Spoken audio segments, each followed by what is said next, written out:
నేను పెద్దయ్యాక జాబ్ చేస్తా ఇంత పెద్దగా. జాబ్ చేస్తే డబ్బులు వస్తాయి. జాబ్ చేస్తే డబ్బులు వస్తాయి. ఎక్కడికి వస్తాయి? అకౌంట్లో వస్తాయి. ఎట్లా తీస్తావు?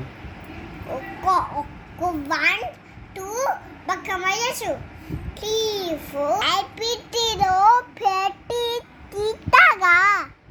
ఏటీఎంలో పెడితే వస్తాయా? తిట్టాక ఇప్పుడు గుర్తిగా నేను ఇప్పుడు జేబులో పెట్టుకుంటా డబ్బులు. ఏం కొనుక్కుంటావు మరి? నేను తొక్కితే chocolate, pizza, burger, cake, ice cream మరి మీ నాన్నకి ఇస్తావా మరి? ఇస్తా. నాకు నీకు నాకు నీకు నాకు నీకు. అప్పుడు